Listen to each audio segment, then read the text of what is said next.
নির্বাচনী সহিংসতায় নিহত রেজাউল করিমের স্ত্রী সন্তানদের সঙ্গে সাক্ষাৎ ও কবর জিয়ারত করতে শেরপুরে গিয়েছেন জামায়াত ইসলামের আমির ডাক্তার শফিকুর রহমান।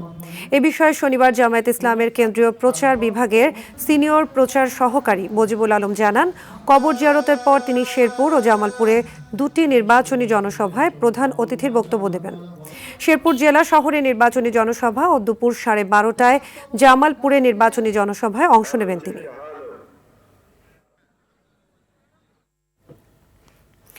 এ বিষয়ে আরও জানাতে জামালপুর থেকে সরাসরি যুক্ত হচ্ছেন সহকর্মী জিএম হাফেজ বাবু।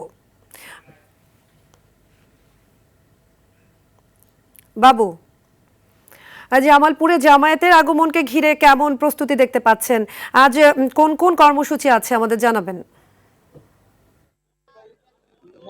আপনাকে ধন্যবাদ। আমি এই মুহূর্তে আছি জামালপুরের পৌর জেলা শহরের যে সিংহজানি উচ্চ বিদ্যালয় মাঠটি, এই মাঠে। এখানে কিন্তু বাংলাদেশ জামায়াত ইসলামের যে আমির ডাক্তার শফিকুর রহমানের আগমন উপলক্ষে কিন্তু একটা জনসভা অনুষ্ঠিত হবে। এই নির্বাচনী জনসভাকে ঘিরে কিন্তু ইতোমধ্যে জামালপুর জেলার 7টি উপজেলার জামায়াত ইসলামের কর্মী সমর্থক এবং সাধারণ ভোটারদের মাঝে কিন্তু ভোটাররা কিন্তু এখানে জড়ো হয়েছেন।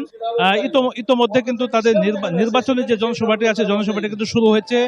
জেলা কেন্দ্রীয় যে আমির রয়েছেন ডাক্তার শফিকুর রহমান, তিনি এখনো মঞ্চে এসে পৌঁছাননি। অল্প কিছুক্ষণের মধ্যে অর্থাৎ 12:30 নাগাদ কিন্তু তিনি আমাদের জামালপুর এই সিংহজান উচ্চ বিদ্যালয় মাঠে তিনি উপস্থিত হবেন এবং জামালপুর জেলার যে পাঁচটি সংসদীয় আসনের যে নির্বাচন অনুষ্ঠিত হবে আগামী 12 ফেব্রুয়ারি, এই 12 ফেব্রুয়ারি নির্বাচনে তিনি কিন্তু জামালপুর জেলাবাসীর উদ্দেশ্যে তিনি তাদের যে জামাত ইসলামীর পক্ষে যে বার্তা তিনি ভোটারদের মাঝে পৌঁছে দিবেন। পাশাপাশি জামাত ইসলামীর পক্ষ থেকে নির্বাচনে যে ধন্যবাদ আপনাকে, আপনি আমাদের সঙ্গেই থাকুন। পরবর্তীতে আবারও আপনার সাথে যোগাযোগ করা হবে।